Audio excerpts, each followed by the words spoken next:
अब हम SI और CI का 10 मॉडल डिस्कस करेंगे, जहां हम कुछ टिपिकल एग्जांपल्स को डिस्कस करेंगे। फर्स्ट एग्जांपल है यहाँ पे, Keshav borrows ₹1200 from 2 money lenders. He page interest at the rate of 10% per annum for the one loan and at the rate of 12% per annum for the other.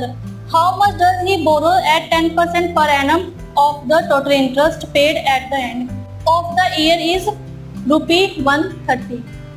ठीक है, केशव ने बोरो किए 1200 रुपए 2 लेंडर से। उसने 10% पर एनम की रेट ऑफ इंटरेस्ट पर लिया है लोन, और दूसरे से उसने 12% पर एनम की रेट पर लोन लिया है। ठीक है, हमें बताना है कि जो उसने 10% पर एनम पर जो अमाउंट ली है वो कितनी है। ठीक है, अगर उसका टोटल इंटरेस्ट ईयर के एंड में 130 रुपीज हो, तो उसने पर्सन 1 को पे किया है 10% पर एनम। ठीक है, और सेकंड को पे किया है 12% पर एनम। ठीक है, फर्स्ट प्रिंसिपल के लिए उसने पे किया 10% पर एनम और सेकंड प्रिंसिपल के लिए उसने पे किया 12% पर एनम। तो हमारे को टोटल प्रिंसिपल दिया हुआ है 1200 रुपीज और हमें टोटल SI दिया हुआ है दोनों का 130 रुपीज। ठीक है, तो हमने बताना है कि जो उसने 10% पर एनम पर अमाउंट लिया वो कितना है। तो इससे हम सिंपल इंटरेस्ट होता है rate of interest of principal amount, है ना। तो रेट ऑफ इंटरेस्ट है 10% प्रिंसिपल अमाउंट पे, फर्स्ट प्रिंसिपल अमाउंट पे, और 12% है सेकंड प्रिंसिपल अमाउंट पे। तो अगर हम इससे देखें तो 10% of first principal amount plus 12% of second principal amount is equal to 130।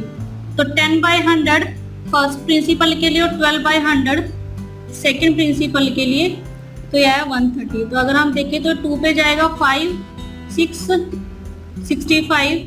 तो अगर इसको देखें 5P1 plus 6P2 is equal to 6500। ठीक है, इसको सिंप्लीफाई करके तो अभी ये हमारे पास इक्वेशन 1 और ये इक्वेशन 2।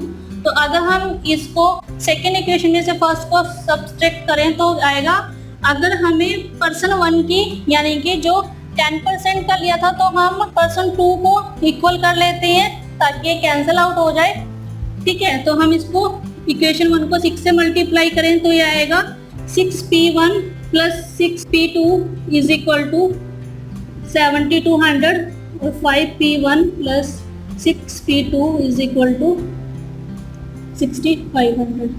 तो अगर हम इसको सिंप्लीफाई करें तो ये कैंसिल आउट हुआ, तो ये आया P1 आया यहाँ से 700 रुपीज। यानी कि जो इसने पहले पर्सन से यानी कि जो उसने 10% पे अमाउंट लिया था वो था 700 रुपीज। तो उसने जो फर्स्ट लेंडर से अमाउंट बोरो किया वो है 700 रुपीज। तो आप इस तरह से इन क्वेश्चंस को सॉल्व कर सकते हो, सिंपली इक्वेशन को इक्वेट करके और फाइनल आंसर को फाइंड आउट कर सकते हो। इससे रिलेटेड एक और एग्जाम्पल करके देखते हैं।